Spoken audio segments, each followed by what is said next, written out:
Ćao svima i dobrodošli na još jedan video sa mnom. Današnja tema jeste posao šankera u Dubaju. Hoću da vam kažem pozicije koje postoje pre nego što dođete na menadžerski nivo i šta možete da očekujete generalno od samog posla. Prva pozicija jeste barback, druga je bartender ili ti šanker, treća je bar supervizor, četvrta može biti mixologist ili bar assistant manager.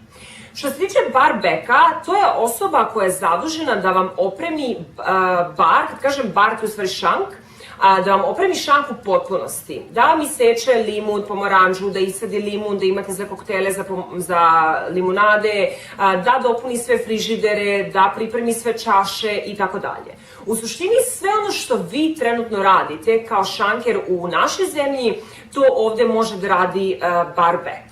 Barback je doslovno osoba koja je zadužena da vam olakša vaš posao, a vaš posao je kao šankera da budete tu sa gostima, da pravite koktele i da se ne pomerate iz šanka. Znajte da barback ne može da uzima porudžbine od gostiju i da on više ono što bi se reklo iza zavese ili iza scene osoba koja vama olakšava vaš posao.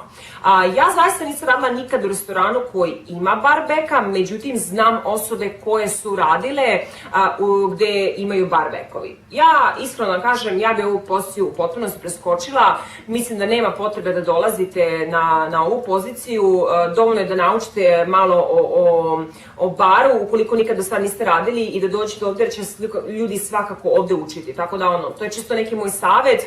Ukoliko baš apsolutno nikakvo iskustvo nemate, niti bilo kakvo znanje, mladi ste, imate 20-21 godinu, možete probati što da ne, ali moje mišljenje možete preskočiti. Sledeća pozicija jeste pozicija šankera. Ukoliko radite u restoranu koji nema barbacka, sve ono što sam prethodno navela, vi ćete raditi. Mislim, to je u suštini nekako, da kažem, i okej.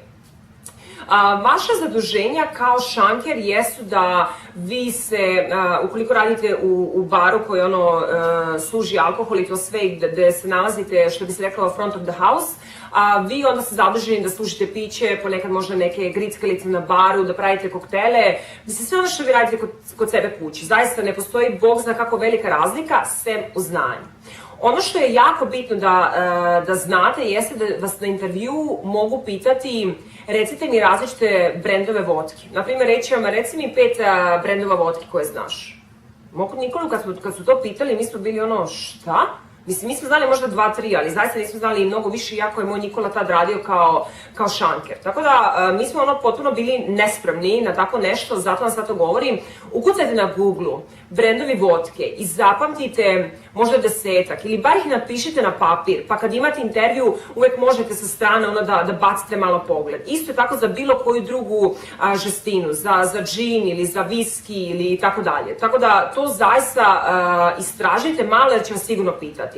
Druga stvar koju morate da istražite jesu recepti koktela. To će vas sigurno pitati, to nema boga da vas ne pitaju i ono što je bitno da znate, nemojte da se skoncentrišete na učenje recepata koktela koji su popularni kod nas, kao što je, ne znam, Tequila Sunrise, Blue Frog, Sex on the Beach, to ovde niko ne traži. Možda Blue Frog, ponekad lokalci, ali generalno nije to toliko ovde zastupljeno. Opet, idite na Google, ukucajte na Google klasični kokteli, izbacit će vam listu, vi iz te liste izaberite 10 koktela, na primer, i od tih 10 koktela naravno naučite sastojke na engleskom, kako se prave, koja je metoda pravljenja i tako dalje. Ono što možda mogu da vas pitaju jeste koja je razlika između viskija i bourbona, mada mislim da je ovo već malo naprednije pitanje, ali eto, čisto to da znate. Znajte da kao bartender ćete imati veću platu nego konobar. Uopšte nije bitno da li vi radite u stand-alone-u ili u hotelu, nebitno je, vi ćete imati veću platu. Opseg, na primer, ako konobar ima platu 1400 dirhama, vi ćete imati 1800 ili 2000. Ukoliko konobar ima platu 1800 dirhama, vi ćete imati platu 2500. Ovo naravno zavisi od kompanije do kompanije, ali eto čisto generalno da vam kažem, bartenderi zarađuju više novca nego konobari.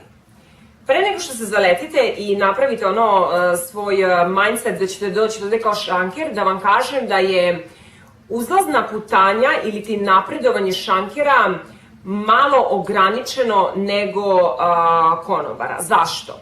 Naprimer, od 100% restorana, recimo da 70 ili čak 80% restorana uvek ima supervizora koji je zadužen za konobare. Od 100% restorana, recimo da bar supervizora ima recimo 30, možda 40. U tom smislu mislim da vam je malo sužena ta mogućnost da se razvijate brže nego konobar, jer prosto potražnja za tim mestom nije toliko velika. Vi ako sad odete na bilo koji sajt za oglase, vidjet ćete da, na primjer, na 3 oglasa za floor supervizora ili supervizora koji zadrže za konobare ide možda jedan bar supervizor, možda ni jedan.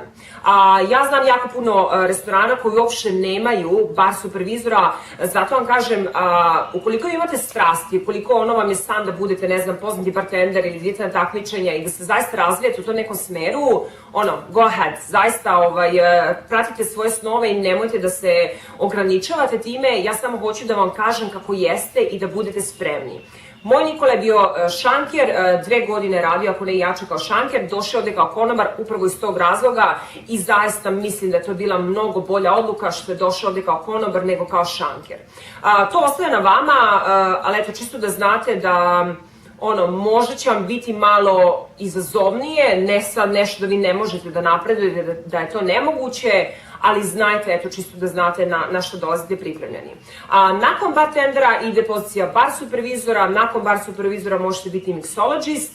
Što tiče mixologista, to je neka pozicija između bar supervizora i asistent bar menadžera.